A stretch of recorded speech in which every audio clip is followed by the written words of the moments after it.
अस्सलाम वालेकुम एवरीवन। आज हम इस वीडियो में सीखेंगे कि अकॉर्डिंग टू सेंटेंस डायरेक्ट को इनडायरेक्ट में चेंज हम कैसे करते हैं।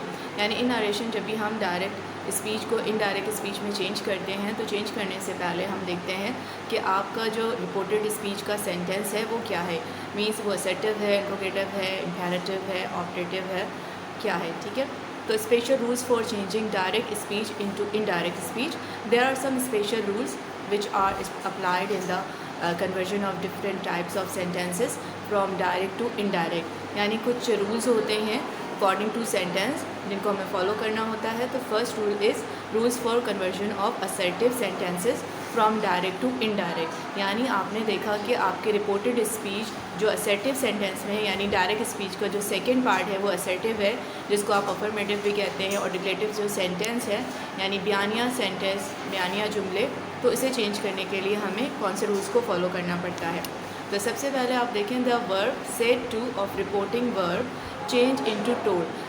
यानी आपने जब देखा कि हम सेड टू है, आपका रिपोर्ट दो पार्ट्स होते हैं जैसे डायरेक्ट स्पीच में। तो डायरेक्ट स्पीच में चेंज करने से पहले आपने देखा सेड टू है, तो सेड टू का मतलब ये पास्ट में है, तो आगे वाले जो रिपोर्टेड स्पीच की चीज़ें वो सारी चेंज होंगी। यानी टेंसेस चेंज होंगे, पर्सन चेंज होंगे, पार्ट्स ऑफ स्पीच को आप चेंज करोगे।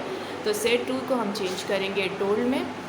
रिपोर्टिंग वर्ब के जो सेट टू लिखा होगा हम उसे चेंज करेंगे टोल्ड में।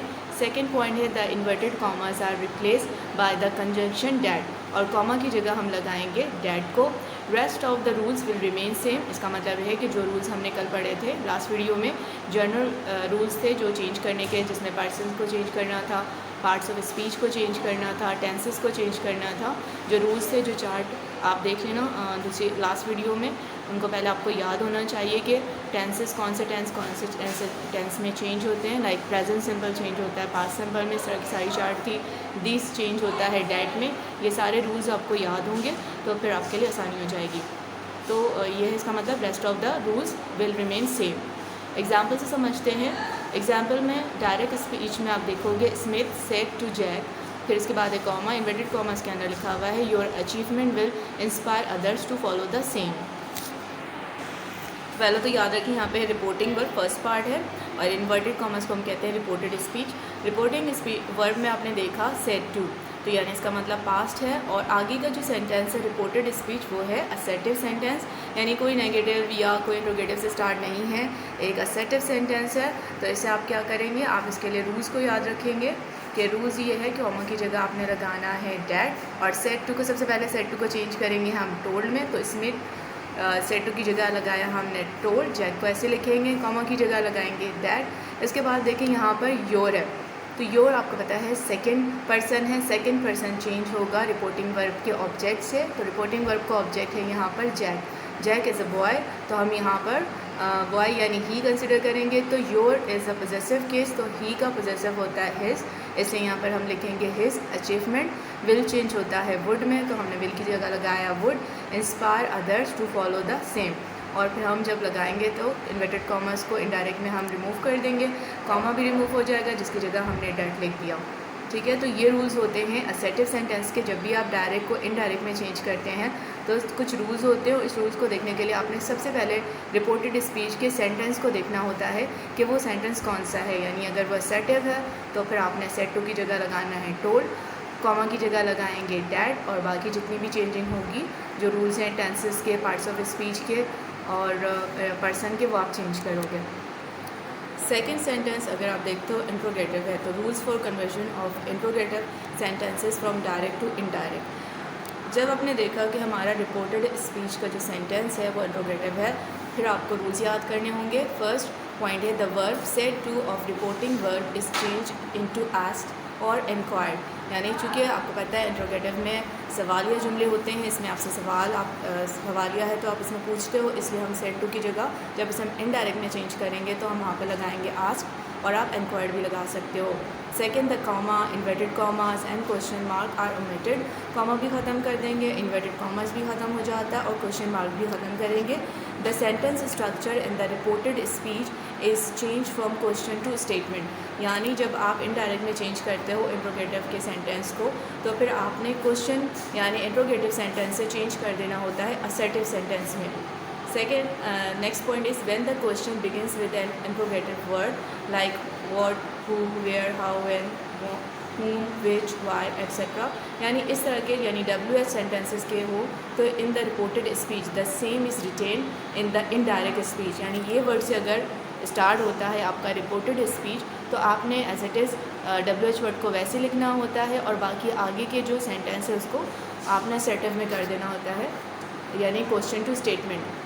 Next point is when the question begins with an auxiliary verb, यानी हेल्पिंग वर्ब से अगर स्टार्ट होता है इन द रिपोर्टेड स्पीच का सेंटेंस तो हम कंजंक्शन यानी कॉमा की जगह हम क्या लगाएंगे, इफ़ या वेदर भी लगा सकते हो, is use in the beginning of the reported speech. यानी दो इंट्रोगेटिव में दो तरह के आपके पास सेंटेंस आएंगे, एक WH वर्ड से स्टार्ट होता है और एक स्टार्ट होता है हेल्पिंग वर्ब से।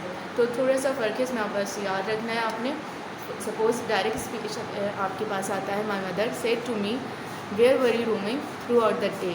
तो रिपोर्टेड स्पीच में जो आपका सेंटेंस है वो WH का है यानी वेयर है, तो इसमें हम सेड टू की जगह आस्क लगाएंगे, लेकिन कॉमा की जगह हमें कुछ नहीं लगाना और जो भी WH वर्ड होता है हम उसको वैसे ही लिख देंगे। जैसे यहाँ पर वेयर है तो हमने वेयर ही लिख दिया। इसके बाद अगर आप देखें यहाँ पर वर you roaming throughout the day, तो यह यहाँ पर हम यहाँ से स्टार्ट करेंगे आप असर्टिव सेंटेंस। तो यहाँ पर यू आपका सब्जेक्ट है तो यू चेंज होगा रिपोर्टिंग वर्ब के ऑब्जेक्ट से, क्योंकि यू सेकंड पर्सन है तो सेकंड पर्सन चेंज होता है रिपोर्टिंग वर्ब के ऑब्जेक्ट से जो है मी। तो मी किसका होता है ऑब्जेक्ट, आई का, तो यहाँ पर सब्जेक्ट यू जो है वो आई है तो मी का हम सब्जेक्टिव केस लिखेंगे आई। वेयर आई, अब हैड बीन क्यों आया, क्योंकि हमें पता है कि जब भी आपका रिपोर्टिंग वर्ब पास्ट में हो तो आगे के टेंस को चेंज करना होता है और हमें याद रखना होता है कि कौन सा टेंस किस टेंस में चेंज होगा। क्योंकि ये पास्ट प्रोग्रेसिव में है आपका डायरेक्ट स्पीच, तो पास्ट प्रोग्रेसिव चेंज होता है पास्ट परफेक्ट प्रोग्रेसिव में। तो इससे यहाँ पर आई के बाद जो है वो हैड बीन टेंस चेंज हुआ roaming throughout the day.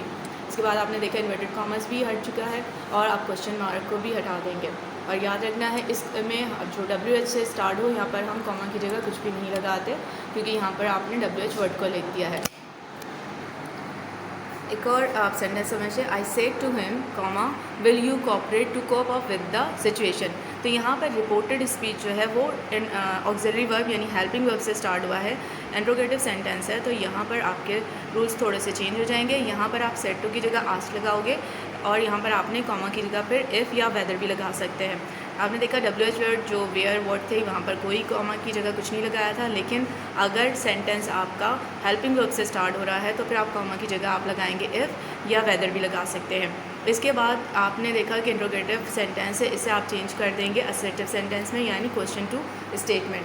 तो यहाँ पर यू आपका सब्जेक्ट है तो यू सेकेंड फॉर्म में ये चेंज होगा रिपोर्टिंग वर्ब के ऑब्जेक्ट से। यहाँ पर ऑब्जेक्ट है हिम, तो यू यहाँ पे सब्जेक्टिव केस है और हिम का सब्जेक्टिव केस होता है ही के बाद विल चेंज हो जाएगा वुड में, cooperate to cope up with the situation. Question mark को भी रिमूव कर देंगे और इन्वर्टेड कॉमर्स को भी हम रिमूव कर देंगे। तो इस वीडियो में आपने सीखा कि अगर सेंटेंस असर्टिव हो तो क्या रूल्स होते हैं और अगर सेंटेंस इंट्रोगेटिव हो तो उसके क्या रूल्स होते हैं। इन रूल्स को फॉलो करें और बहुत सारी आपको याद करने के बाद इसकी प्रैक्टिस करनी होगी। Thank you so much for watching this video.